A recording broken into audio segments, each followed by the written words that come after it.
ফিতির আমরা কি দিয়ে আদায় করব? খেজুর দিয়ে, কিশমিশ দিয়ে, পনির দিয়ে না জব দিয়ে? এই কয়েকটি বিষয়ে সম্মানিত ওস্তাদ মুফতি আব্দুল মালিক সাহেব, আমাদের জাতীয় মসজিদের খতিব, তিনি বলছেন যে এগুলো দিয়ে সদকাতুল ফিতর প্রদান করা যাবে। আসলে কি আমরা এগুলো দিয়ে দেব না খাদ্য দ্রব্য থেকে দেব? আমার প্রশ্নটি। জি ভাইজান, আপনি যে প্রশ্নটি করেছেন এটা আসলে প্রতি বছর রমজান মাস আসলে এই সদকাতুল ফিতর আমরা কি নগদে দিব নাকি খাদ্যদ্রব্য দিয়ে দিব, এটা নিয়ে একটা বিতর্ক সৃষ্টি হয়।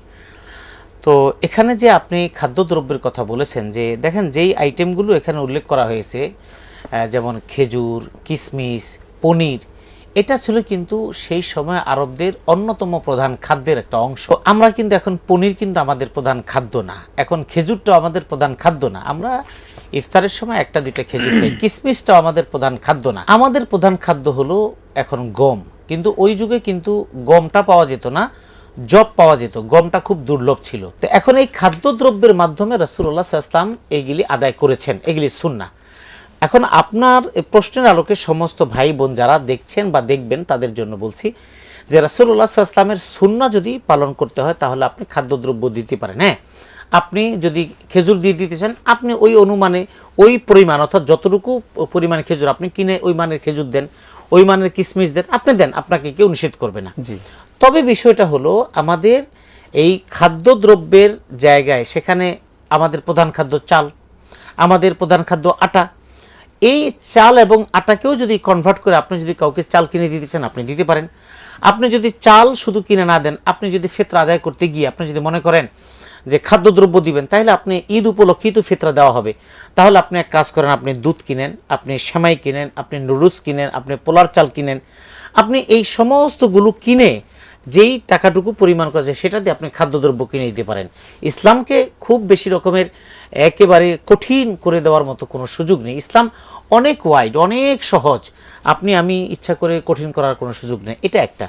দ্বিতীয় কথা, নগদ ক্যাশ দিয়ে দেওয়া যাবে কিনা? যদিও আমাদের কিছু ভাইদের বক্তব্য হলো যে রাসূলুল্লাহ সাল্লাল্লাহু আলাইহি ওয়াসাল্লাম কখনো ক্যাশ দেন নাই, খাদ্য দিয়েছেন, সুতরাং আমরা খাদ্য দিব।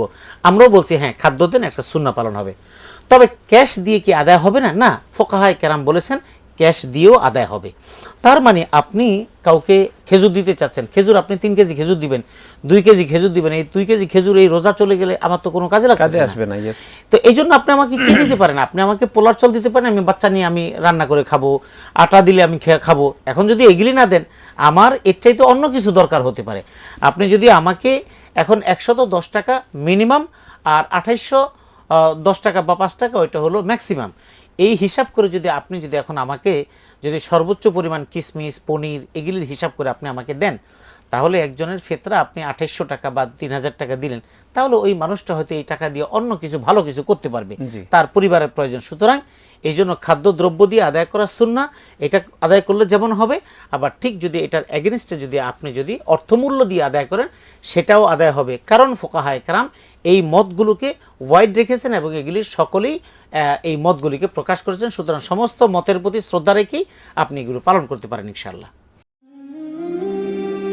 হেভেন টিভি, জান্নাতি আহ্বানে প্রতিক্ষণ।